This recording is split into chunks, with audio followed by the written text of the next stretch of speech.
to be honest, gue juga penasaran. Tapi karena gue nggak big fan ya sama Zack Snyder ya. Tahun 2020 ini kan boleh dibilang kan tahun yang ya pusing lah ya, banyak kejadian nggak enak, apalagi COVID segala macem. Tapi kemarin kan terutama bulan Mei akhir ini, masalah tanggal 20 Mei, ya gue bisa bilang ini kabar gembira sih. Kabar gembiranya adalah berita kalau Justice League Snyder Cut bakal ditayangin di HBO Max tahun 2021. Buat gue ini kabar gembira sih, setelah ya nggak ada kabar yang jelas 2020 ini. Ya akhirnya ya. Sebenarnya kan perjuangan untuk supaya Snyder Cut ini rilis itu kan udah dari tahun 2017 kan. Setelah melihat yang theatrical cut-nya itu hancur, ya gue bisa bilang sih hancur sih, gue nggak ngeliat ada istimewa yang banget ya di Justice League yang versi theatrical cut. Nah kalau dari lu sendiri nih, menurut lu gimana sih melihat tentang Snyder Cut ini? Kasih lu segala macam, menurut lu gimana? Ya, to be honest sih, gue seneng banget. Snyder Cut-nya akhirnya dirilis. To be honest, gue juga penasaran. Tapi karena gue nggak big fan ya sama Zack Snyder ya. Tapi maksudnya gue cukup ngefans sih, maksudnya sama karya-karyanya dia. Karena menurut gue tuh Zack Snyder tuh salah satu sutradara yang punya karakternya kuat banget.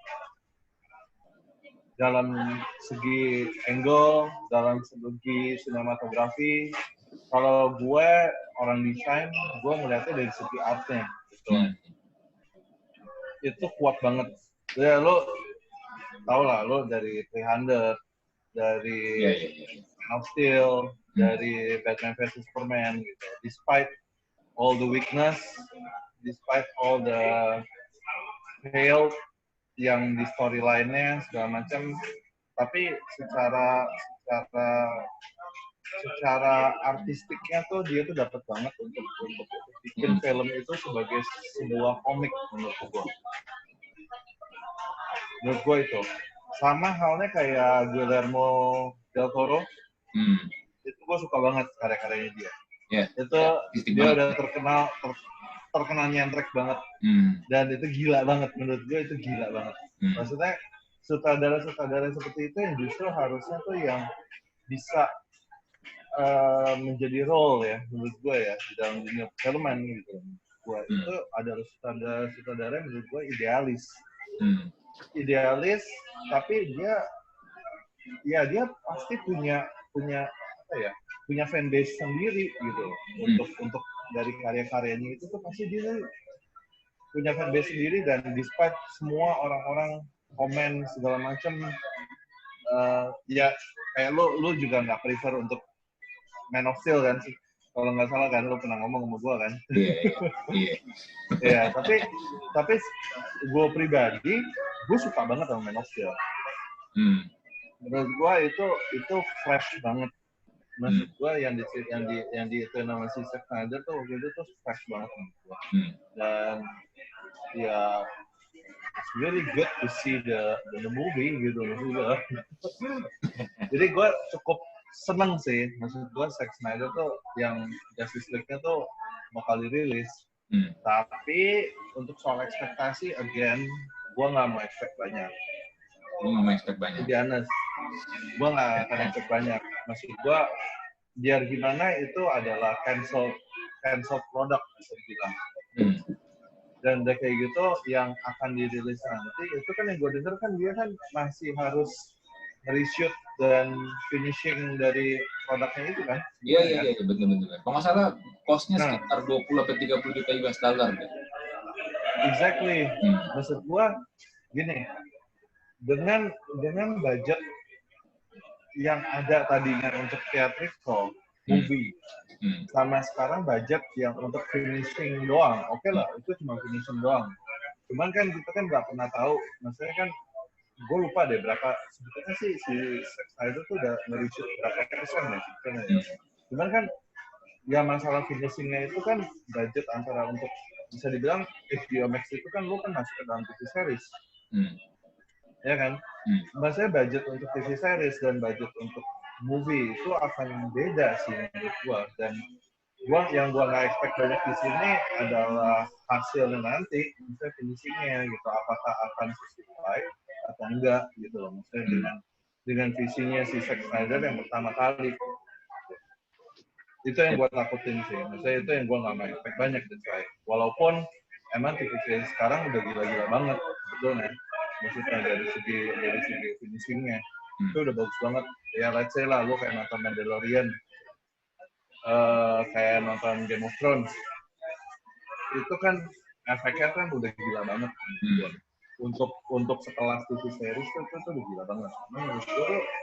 Cuman ini kan agak yang gua nggak expect itu maksudnya ini dari movie loh, dari sekelas movie yang big box office, lu langsung turun kelas ke TV series ke HBO Max. Itu gua nggak tahu tuh hasil finalnya kayak gimana sih. Itu yang gua nggak expect. Tapi memang udah final ya bakal jadi TV series kalau nggak salah 6 episode ya kan, karena waktu itu kan terakhir kali ada pilihannya antara memang mau dibikin film full kurang lebih 4 jam atau dipecah jadi 6 episode TV series. Kalau gue pribadi sih, gue lebih suka itu dijadikan satu film aja utuh gitu loh, 4 jam. Iya sih, tapi mungkin itu masalah balik lagi ke airtime-nya ya. Misalkan kalau di TV series kayak gitu ya, lu untuk sekelas TV series 4 jam airtime-nya gimana? Mungkin nggak tahu, itu maksudnya ini pandangan awam gue sih. Ya hopefully sih bisa gitu. Nah cuman maksudnya kalau dibilang untuk 6 episode itu sebetulnya juga not bad sih. Karena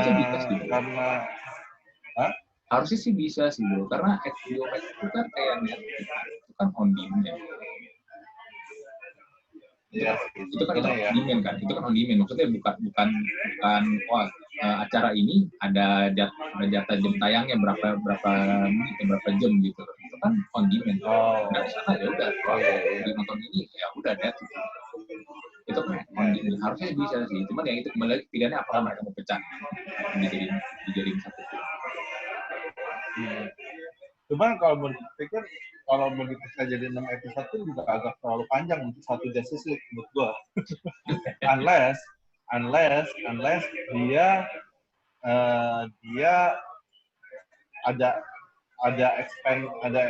di expand lagi storyline-nya sama si Zack Snyder. Nah mungkin itu bisa oke. Gua nggak tahu deh. Cuman ya let's see.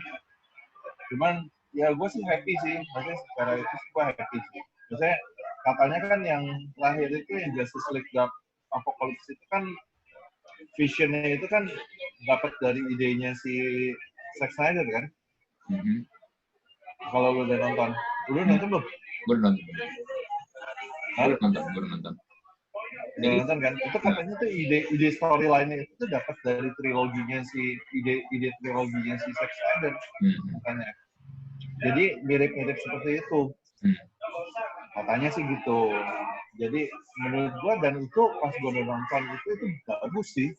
Walaupun emang ya nggak tahu deh. Mungkin untuk yang fans fanatik mungkin ya agak nggak terima lah. Mungkin ada di twist lah, inilah segala macam. Cuma menurut gua ya gua sih suka. Gua pribadi sih gua suka.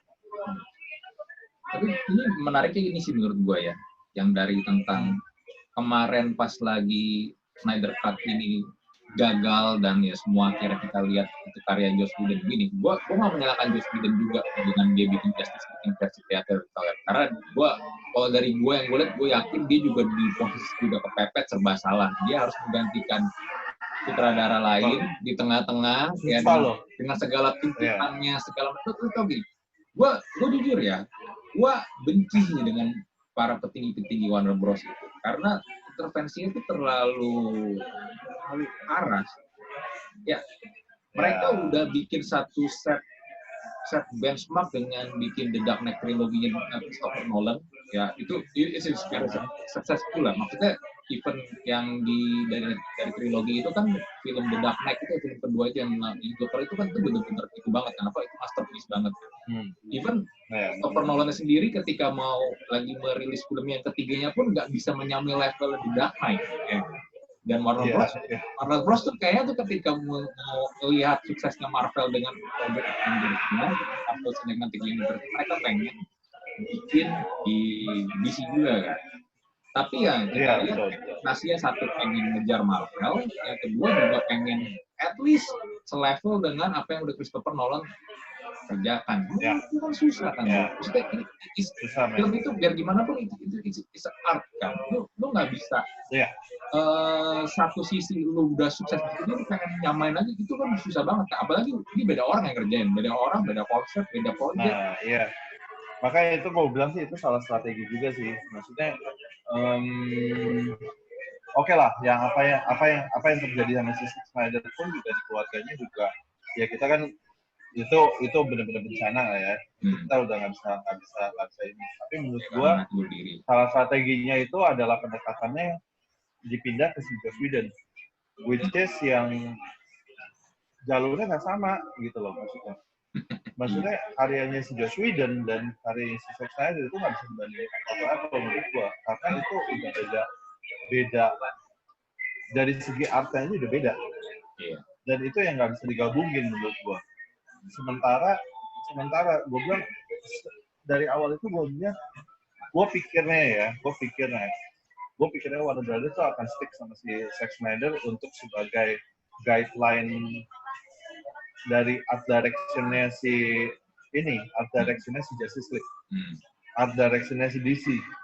Menurut gua, soalnya kan udah dilihat kan dari Man of Steel, dari Batman vs Superman itu sejalan tuh, art direction-nya tuh sejalan gitu loh menurut gua.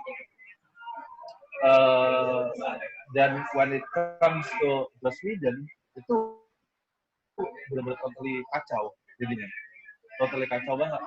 Gue udah suka sebetulnya, gue pikir tuh Warner Brothers akan stick sama art direction-nya Snyder gitu sebagai kunci. Cuman ya dia salah strategi sih. Gue rasa sih mungkin petingginya ya mungkin udah keburu panik dengan keberhasilan Marvel ya menurut gue ya. Jadi kalah strategi sih menurut gua. Soalnya kan dia kan dari awal pun juga dia nggak bisa ngejar. Tapi kalau yang mau dilihat, lu nggak kejar Marvel pun juga lu bisa dapat sukses sendiri, ya nggak? Harusnya. Maksud gua harusnya kayak gitu loh. Maksud gua dan gua bilang DC itu tuh lebih nggak tahu deh. Maksudnya seiring sejalan gitu gue ngikutin perkembangannya dan gue ngikutin deep dari ceritanya masing-masing superhero. Gue DC itu tuh udah lebih untuk adult sih daripada Marvel. Setuju gak lu? Karena juga ya gitu. Kalau secara company juga Marvel kan juga sekarang udah Disney kan lebih ke family. Nah, itu dia. Mereka jarang banget sekarang mengangkat cerita-cerita tuh yang betul-betul lebih adult, lebih dewasa. Kecuali pas mungkin film-film Marvel yang kemarin masih bokok ya, dan juga Deadpool. Nah, itu lain cerita lah. Tapi sekarang itu kan pendekatannya benar-benar untuk family banget kan.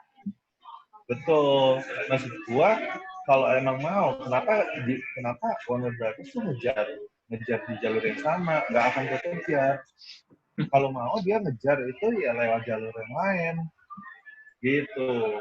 Menurut gua sih, ya lewat pendekatannya ke jalur yang lain lah, karena art direction-nya juga dari awal itu udah benar gitu. Udah dari komen kalau emang dia stick to the direction. Gua bilang sih Warner Brothers dan DC itu bakal punya suksesnya sendiri sih menurut gua. Soalnya gini, kalau lu mau pendekatan lewat keluarga, sekarang ini udah ada Shazam kan, which is itu yang lebih ke family, lebih ke anak-anak gitu pendekatannya. Tapi ya gitu sih maksud gue itu uniknya superhero DC sih menurut gue. Itu pendekatannya itu mereka beda-beda, tapi end up itu dia bisa di Justice League satu dan setara semuanya.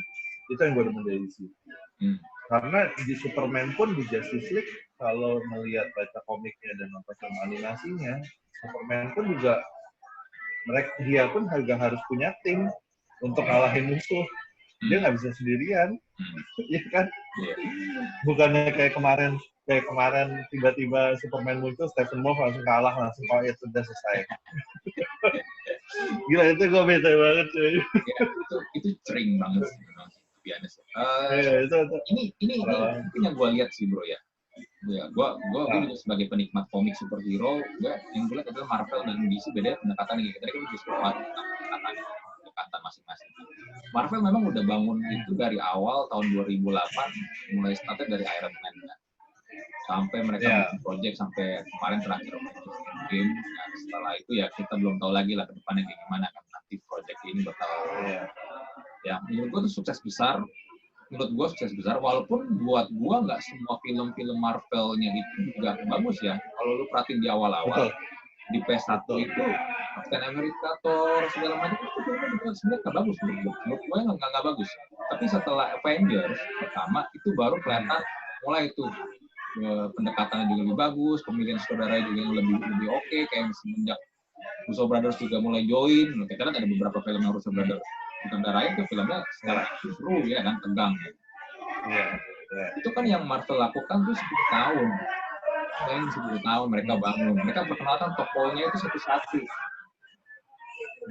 Dulu kalau kita tahu superhero, Marvel tuh orang tahu siapa sih Spider-Man, Wolverine, Captain America.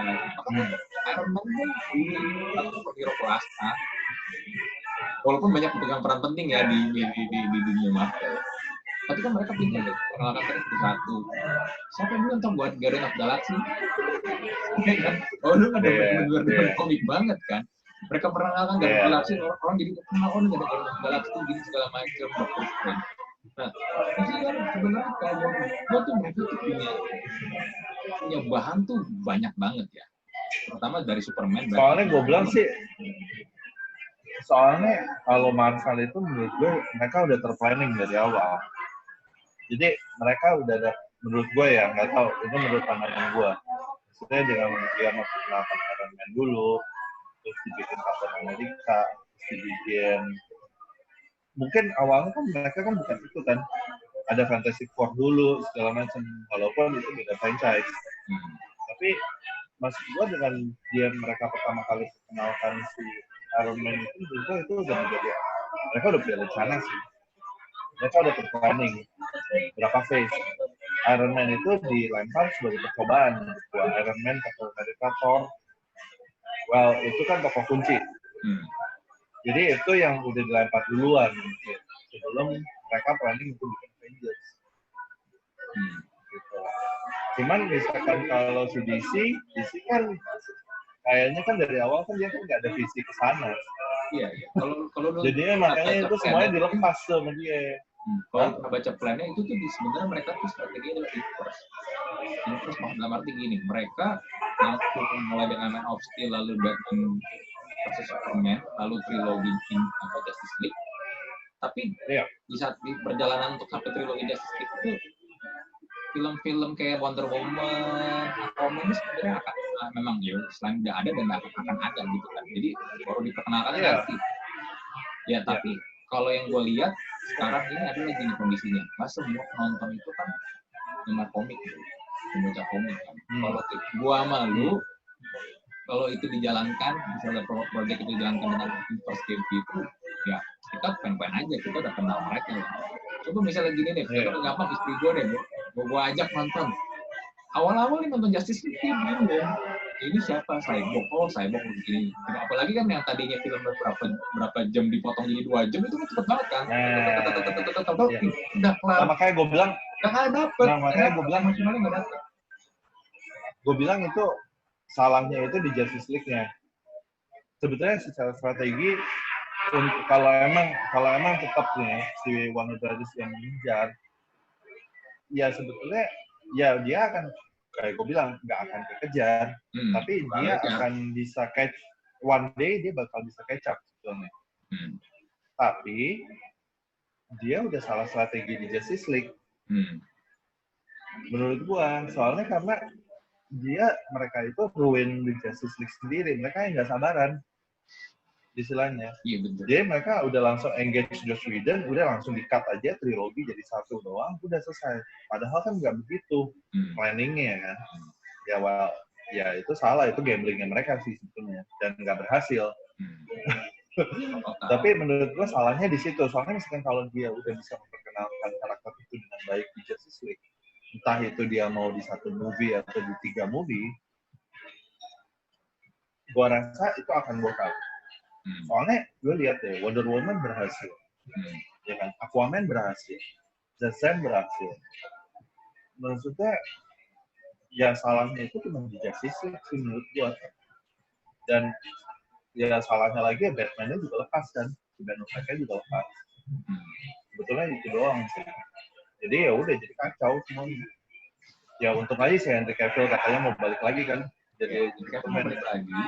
Dan gue dengar Ben Affleck juga bersedia untuk balik lagi, tapi gue nggak tahu apakah nanti di film Justice League berikutnya kalau memang ternyata itu akan ada dia bakal berperan, jadi mungkin kita akan punya 2 Batman. Ben Affleck dan itu dia sekarang kan Batman aja udah di Robert Pattinson, which is yang dia juga akan direncanakan untuk trilogi juga. Benar kan? Nah, itu ribetnya di Batman sih menurut gue sih. Ya walaupun gini, buat para penggemar komik di DC itu ada namanya tuh, mereka tuh punya istilahnya multiverse yang dinamakan Earth 1, Earth 2, Earth 3 sampai Earth 52. Jadi ada 52 bumi gitu. Jadi lu akan menemukan Batman yang berbeda di Earth 1 dan Earth 2, Earth 3 gitu. Apakah nanti itu bakal dijalankan? Gue nggak tahu. Tapi ya kalau ada 2 Batman, gue sebenarnya kalau dari sisi gue nggak terlalu masalah. Kan gue memang mau dibikinnya ada Batman itu di Earth yang berbeda ya kan. Iya sih, tapi kemarin kan storyline-nya pun juga harusnya beda kan? Kenapa? Storyline-nya pun juga harusnya beda kan? Iya, harusnya beda. Masing-masing Tapi kemarin The Flash sempat nongol bro, Ezra Miller kan sempat nongol di The Flash-nya TV series dengan Greg Berlanti. Siapa The Flash-nya si Ezra Miller kan? Iya, sempat iya, nongol. Tahu gua, tahu Iya, sekali. Sempat nongol. Ada The Flash Ezra Miller di situ. Ketemu. Iya. Lu lihat deh, pas kalau lihat adegannya ya, itu The Flash Ezra Miller ada di situ. The Flash-nya Grant Gustin. Iya, gue nonton. Background-nya itu tuh nggak apa? Background-nya itu kostum The Flash season 1. Oh ya? Iya. Gue nggak perhatiin deh. Kostum The Flash season 1. Yang logo petirnya tuh logonya bulatnya masih merah. Dengan pas lagi si Barry Allen-nya lagi perjalanan untuk mencari masih di apa namanya? Di apa sih istilahnya, gue jadi lupa. Apa? Flashpoint? Ya, Flashpoint, lagi di Flashpoint. Iya. Itu emang kayaknya sih itu emang udah di setting sih. Ya kita nggak pernah tahu lah, misalnya planningnya mereka apaan kan untuk itu. Soalnya kan Ezra Miller The Flash-nya Ezra Miller kan dia kan mau bikinnya kan versi Flashpoint kan.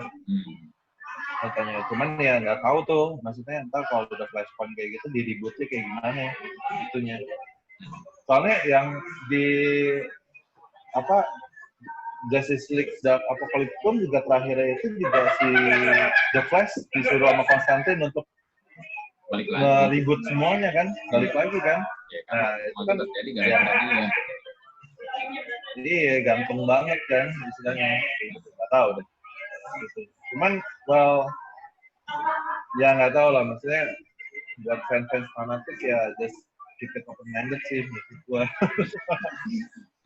jangan terlalu baper lah sama karena lu bayangin aja selama 3 tahun dan masih terus berjalan itu tuh kalau lu baca forum-forum fanbase edisi komik segala macam tuh itu aja pro kontra berantem segala macam buat kayak jelas kira-kira gini ya. Tapi mudah-mudahan sih buat gua gini, mudah-mudahan dengan ada Snyder Cut ini sih semoga sih emang akan membuka suatu timeline cerita baru ya, apakah nanti akan dirilis di bioskop ataukah nanti di HBO Max, gua nggak tahu temen. kalau gini, ini kalau mau atau apa sedikit ya. Kalau gue ngelihat sekarang di konser sekarang, gue pun belum yakin film-film di bioskop itu akan banyak cepat muncul sih, bro. Sekarang, ya kan, bioskop juga pasti akan punya masalah ketika nanti dibuka, kapasitasnya berapa ratus, akan cuma bisa setengahnya. Apakah nanti untung ya, maksudnya mereka juga ada hitung-hitungan bisnisnya kan. Yang gue nggak tahu bisnis bioskop bisa jadi nih ya, akan salah satu yang kena dampak nih. Kita harus menjelaskan gimana, gue nggak tahu. Apakah nanti film-film akan menjadi lebih banyak rilisnya ke Netflix atau nanti ke HBO Max? Ya. We don't know. Lihatlah kalau yang proyeknya ini masih akan panjang sampai nanti ada Wonder Woman masih belum rilis, nanti juga masih ada Black Adam, The Rock main, ya kan, masih ada juga Shazam segala macam, ya Batman. Ya, cuman katanya ada kabar katanya itu ya, ada kemungkinan, cuman masih belum pasti kan kalau ini kan si Suicide Squad. David Ayers cut-nya mau dirilis juga kan katanya kan? Iya. Katanya sih. Itu gue nggak tahu seberapa sih. Cuma kalau Suicide Squad sih, gue bener-bener gue nggak berharap banget sih. Iya. Ya Suicide Squad ya udahlah. Lu pernah baca ini ya. Sih, apa basic plan-nya si Zack Snyder sebenarnya tuh di Suicide Squad musuhnya itu bukan Enchantress doang. Oh ya? Iya, jadi sebenarnya kalau lu baca basic plan-nya si Zack Snyder, musuh jadi Justice League itu adalah Darkseid. Darkseid is the main enemy ya. Nah, Steppenwolf harusnya itu adalah musuh di Suicide Squad karena Steppenwolf dengan Mother Box itu yang mempengaruhi Enchantress harusnya. Harusnya. Iya, harusnya. Itu gue belum baca tuh. Harusnya. Jadi sebenarnya tuh musuh namanya tuh tetap harus Darkseid. Harusnya Darkseid. Ya, cuman karena Batman vs Superman hasilnya ya sebenarnya dibilang gini, gue secara pribadi gue suka Superman ya, tapi yang versi extended ya, bukan yang versi theatrical, karena versi biasanya terlalu lambat dan banyak kayak gini, kayak film tuh kayak kepotong-potong tuh, tiba-tiba lompat udah gitu aja, apalagi kalau lu nggak baca komik itu akan bingung banget kan. Nah, hasilnya yang extended lebih jelas. Yang extended lebih jelas. Ya. Hasilnya kan nggak mengembirakan. Alurnya lebih nggak mengembirakan. Jadinya tuh sebenarnya gini. Sebenarnya kalau yang tadi lu bilang itu startnya dari Justice League, sebenarnya nggak juga bro. Sebenarnya boleh dibilang startnya justru penyebabnya adalah karena Batman vs Superman ini yang terlalu sukses menurut di mata eksekutifnya Warner Bros. Jadinya Zack Snyder waktu itu mulai diajak supaya ada perubahan dong, tone-nya yang lebih cerah segala macam, bla bla ya. Grand plan-nya dia itu mulai ada adjustment, tapi ya karena ya mungkin karena juga faktor anaknya yang meninggal di diri itu dia keluar segala macam ya ada pressure juga ya. Cuman gue bilang kalau misalkan yang baca komik dan nonton animatednya, Batman vs Superman tuh itu udah komik banget loh menurut gue. Waktu itu kan gue pernah Batman vs Superman itu gue suka. Iya. Sebenarnya gue masih nonton itu deh. Lo udah nonton itu belum? Yang Dark Knight Returns. Udah, yang Frank Miller, yang versi Frank Miller. Itu kan versi mereka berantem. Iya. Frank Miller banget. Betul banget. Dari Frank Miller. Dari si Frank Miller. Dari Frank Miller banget. Makanya itu gue bilang sih itu oke banget sih menurut gue Batman. Cuman emang ada beberapa part lah yang gue jadi berasa off banget, kayak misalkan apa sih yang Batman tiba-tiba berubah cuman denger nama nyokapnya. itu yang menurut gue agak kok cepet banget sih, maksud gue kan Batman kan harusnya kan udah lebih jutek banget dan lebih cool banget gitu loh, dan nggak berubah secepat itu gitu gua. Ya gitu deh maksud gue. Cuman ya ada beberapa lah Batman-nya, tapi overall sebetulnya Batman-nya si Ben Affleck sih gue suka. Apalagi yang pas dia di fighting di warehouse yang nyelamatin nyokapnya Superman, itu sih epic banget menurut gue. Itu epic banget, dan itu nggak pernah ada sih menurut gue yang film Batman tuh yang kayak Batman-nya berantem kayak gitu tuh nggak pernah ada. Bener nggak? Iya. Setuju nggak? Dari zaman Michael Keaton, Val Kilmer, even kalau di Christian Bale sebenarnya secara koreografi sebenarnya to be honest. Gue nggak suka kalau secara koreografi tuh Christian Bale tuh gue nggak suka. Maksudnya secara Batman berantem itu gue nggak suka. Itu juga kurang. Tapi itu kurang bedanya adalah Christopher Nolan itu pinter bikin alur ceritanya tuh bener-bener lu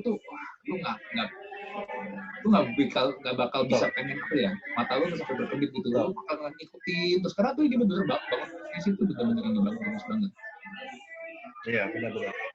Soalnya kalau Christopher Nolan tuh dia menurut gue sih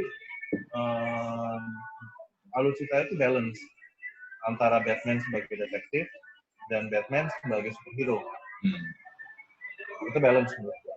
Tapi untuk dari segi actionnya, kalau dia lagi berantem hand to hand combat itu jelek banget. Kalau itu saya banyak yang bilang itu jelek banget. Banyak yang bilang juga itu. Iya, itu jelek banget. Cuman kalau secara action keseluruhan bagus. Secara action keseluruhan, secara gadget, segala teknikalnya, taktisnya dia dalam jadi superhero itu bagus banget. Apalagi Batman Begins itu gue suka banget. Iya. Itu Batman Begins gue suka banget. Gue itu sejak segala sesuatu yang di Batman itu jadi make sense. Oke, jadi menurut lu nih, apakah Snyder Cut Justice League ini bakal bagus atau enggak?